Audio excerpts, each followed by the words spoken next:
Some storms don't arrive with thunder. They seep in, quiet and devastating, wearing your world down one moment at a time. It was nearly dusk when the phone rang, slicing through the quiet rhythm of my evening. I was folding towels in the laundry room, the soft hum of the dryer masking the first few rings. When I saw Julian's name light up the screen, I smiled. Despite everything, I still did "Hey, sweetheart." I answered, tucking the phone between my shoulder and ear. "Hey, Mom," he said, a little distracted. "Just checking in, Natalie and I are heading out for dinner.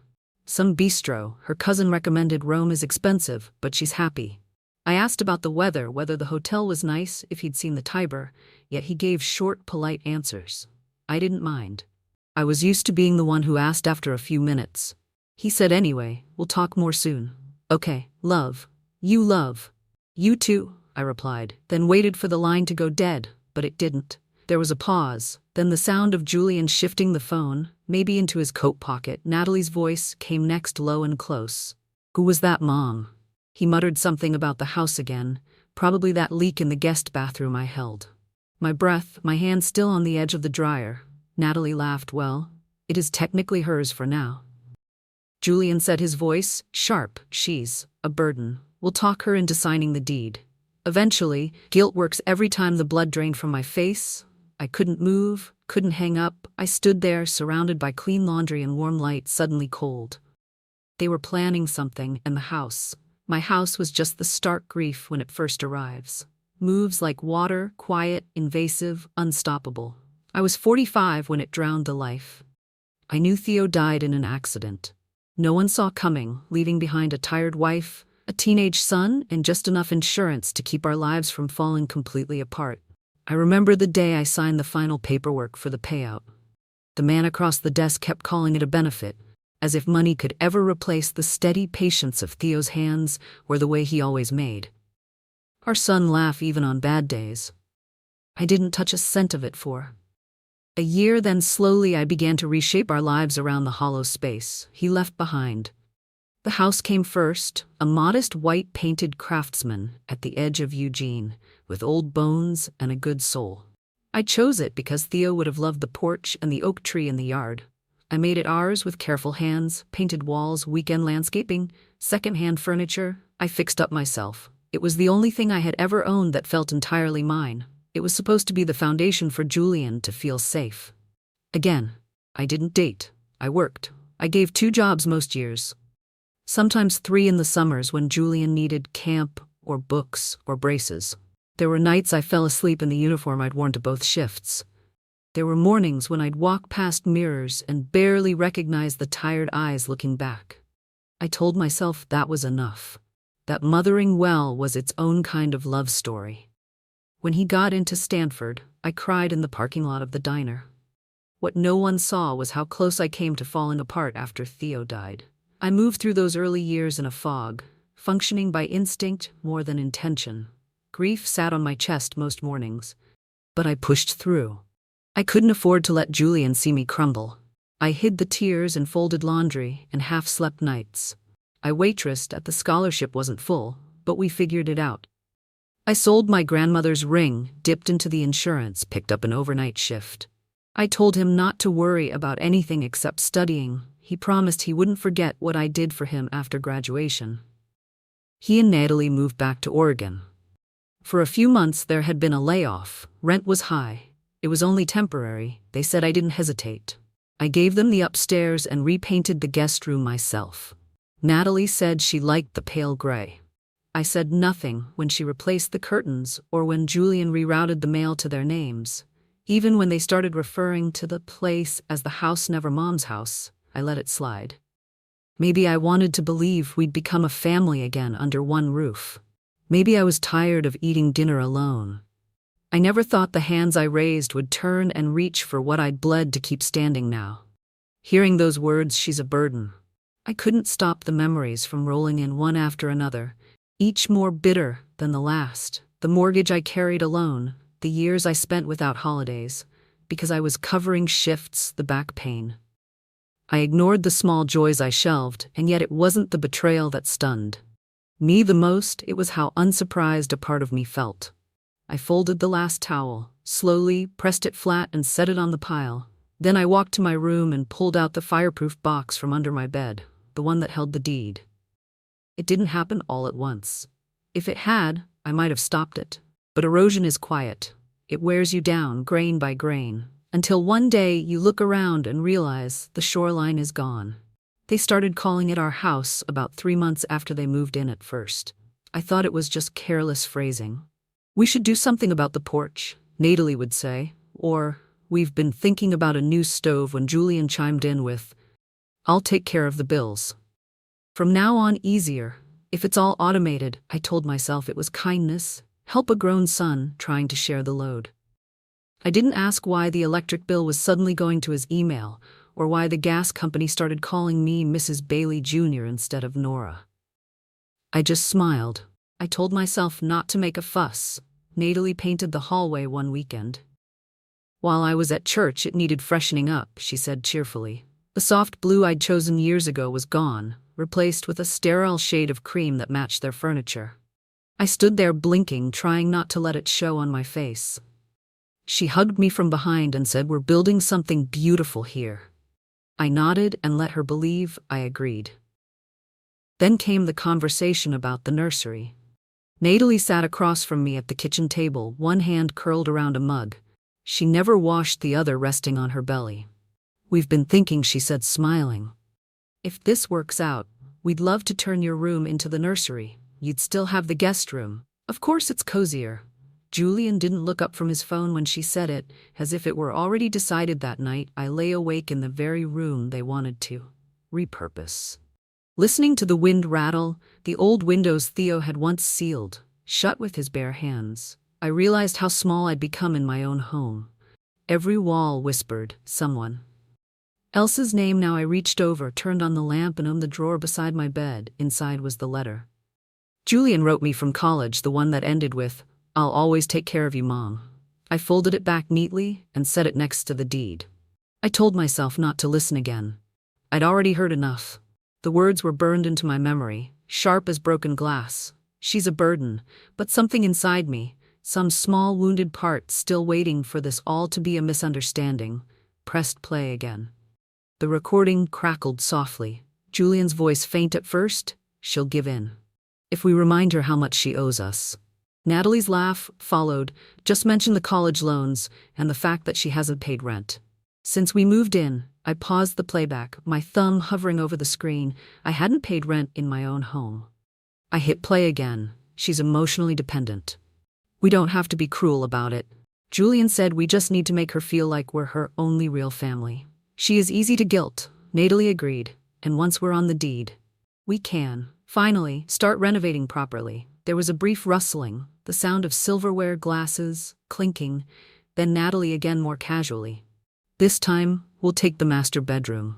When we get back, it makes no sense for her to have the largest room when she barely does anything anymore. That one hit harder than the rest."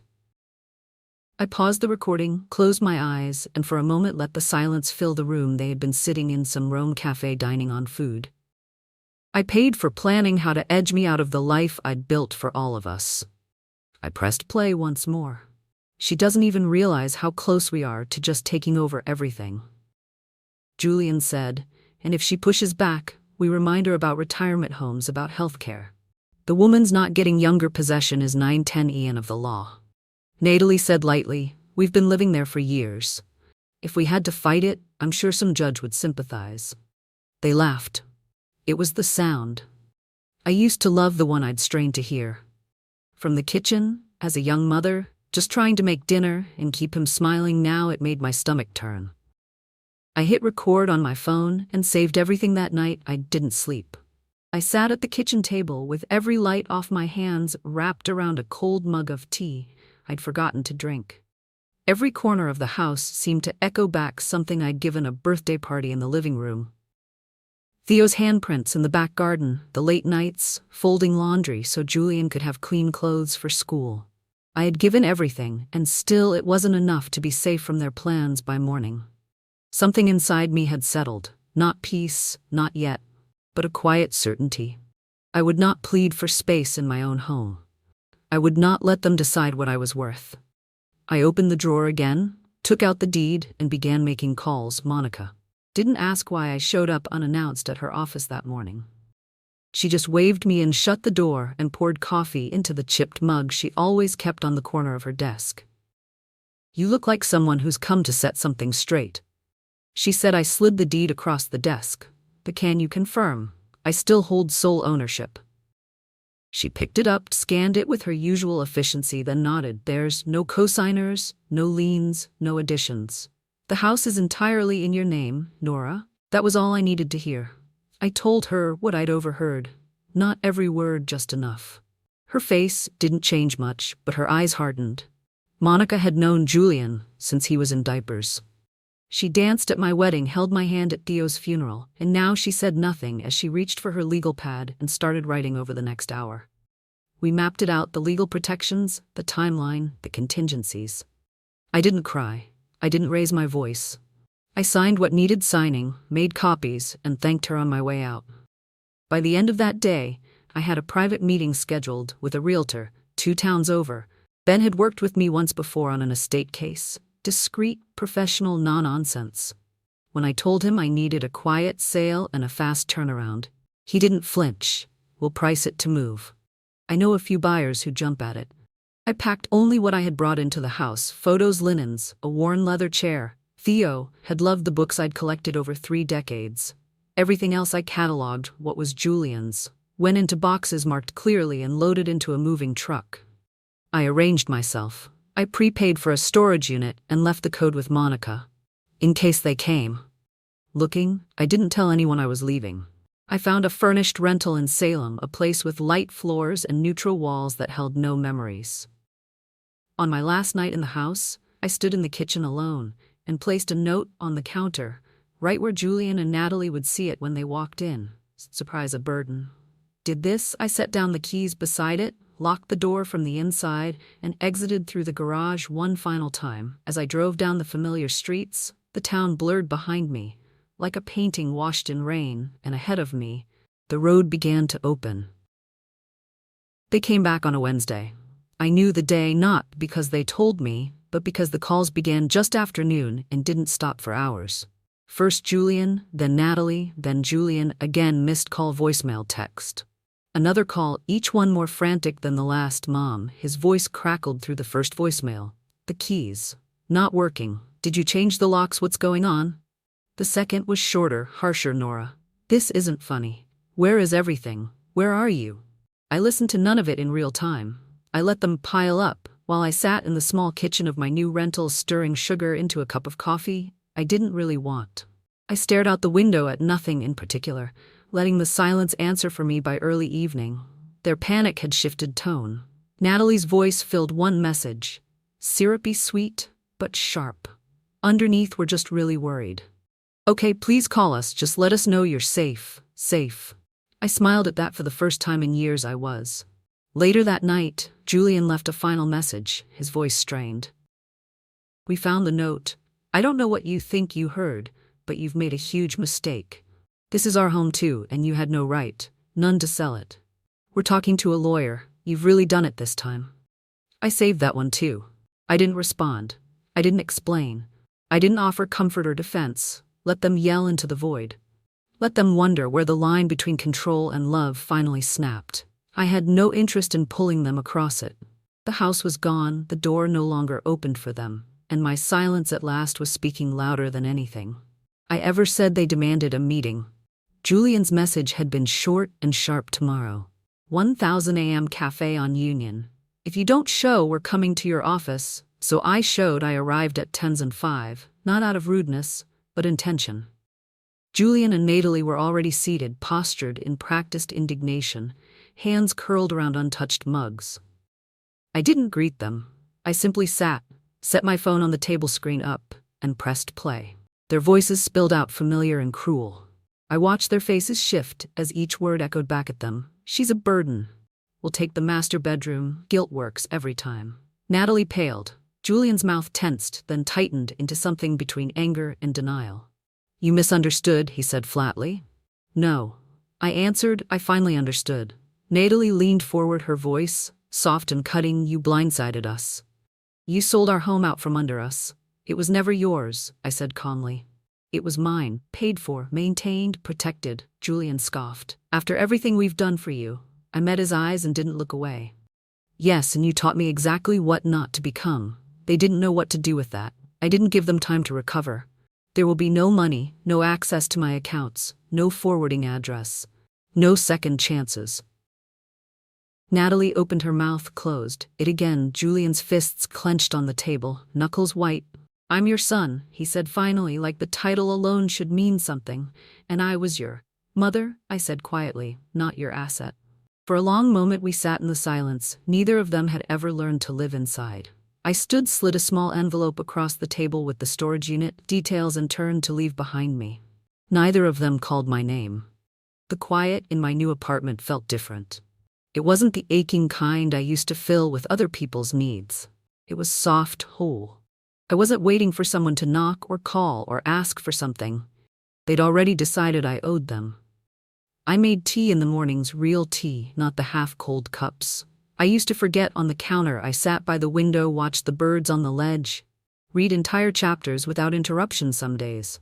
I didn't speak to anyone, and I liked it that way, though there were mornings when the silence pressed too tightly, like wearing a coat that didn't quite fit. I found myself setting out 2 mugs by habit, expecting a voice, a need, a request that never came. It was strange, learning to belong to myself again, but I didn't disappear.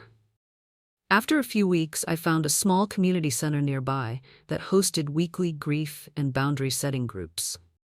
It felt strange at first, sitting in a circle of strangers and saying my name aloud like I was starting over, but that's exactly what I was doing. I wasn't there to talk about Julian, not directly. I was there to talk about the quiet ways we lose ourselves when we're too busy caring for everyone else. I met women who'd been through worse, and others who were just learning how to say no. For the first time, we didn't fix each other. We listened. That was enough. One evening after the group, a woman named Marisol pulled me aside. She ran a shelter for single mothers on the edge of town. We could use someone like you. She said not to preach, just to sit with them. Tell the truth. So I started showing up once a week at first, then more. I sat on worn couches with young mothers who had no one left to believe in them. I listened to their stories. I told them some of mine, not the bitter parts, just the parts that reminded them they weren't alone. I didn't tell them what to do. I let them decide that for themselves, and one afternoon, walking home with the chill of early fall in the air, I realized I hadn't thought about Julian in days. Not with pain. Not with anger, just distance. Not every loss is a wound. Some are the first step towards something that finally feels like your own. A year passed in the quietest way. No dramatic changes, no declarations, just steady days, honest, unspectacular. Mine, the dates snuck up on me. I only realized it was the anniversary when I saw the first yellow leaf fall outside my window. Autumn had always been Theo's favorite season, Julian's too. When he was little, I used to rake leaves into piles just so he could jump into them laughing. I made myself tea and sat at the kitchen table with my journal. No one expected anything from me that day, no calls, no demands. I opened to a blank page and wrote a letter, not to Julian, not to anyone else. Just to me. You were never a burden. You were the foundation. You were the one who kept it all from falling apart. You carried what no one saw and gave more than anyone ever gave back. And when they tried to reduce you to your usefulness, you chose to walk away. That wasn't cruelty. It was clarity. I signed it, no flourish. No apology. Later I took a walk. I didn't mean to go near the old neighborhood, but my feet found their way without asking. When I reached the street, I slowed, not to look back, but to pass through the house, stood there, familiar but distant. Someone had painted the door. The porch was clean. It didn't hurt the way I thought it might. I didn't linger. I didn't hope for anyone to look out the window. I just kept walking. I didn't lose my son. That truth settled in slowly, without bitterness. I lost the version of him. I wanted to believe in the boy who would never turn away from me. The man who would remember the hands that built his world. What I let go of wasn't a child. It was the illusion that he saw me, and what I found in the space left behind was... So the story is over. Our wonderful friends, are you still here at this hour? If you are, then something in this journey must have touched your heart. even if just a little. And maybe now, in this quiet space between words and reflection, you and I can look at it differently. Not as fiction, but as something deeply human, deeply familiar. This story was never just about a house or a betrayal. It was about learning to reclaim yourself after years of being needed but never truly seen. It's about the kind of love that gives everything, and the quiet devastation of realizing that love might never be returned the way it was offered. Nora didn't seek revenge. She chose something harder: clarity. There's a line that says, "You do not just wake up and become the butterfly. Growth is a process." And this, truly, was Nora's process. To walk away, not with bitterness, but with grace. To remember that not every loss is a wound, and sometimes losing what you thought was love is the first step to finding peace. If you've ever felt invisible in your own life, if you've ever been called a burden when all you did was carry the weight of others, know this: you are not alone. You are not less because you said yes too much, and you are not cruel because one day you finally said no. Let Nora's journey be a reminder that your story can change, that walking away isn't giving up, it's returning to yourself. So if you're still with us now, I ask you, like, share, and subscribe to this channel. Not for us, but for the quiet reminder someone else might need. The reminder that healing doesn't always look like heroism. Sometimes it's as simple as locking the door one last time and making a cup of tea in silence. Thank you for staying. You matter. Your voice matters. And your peace? That matters most.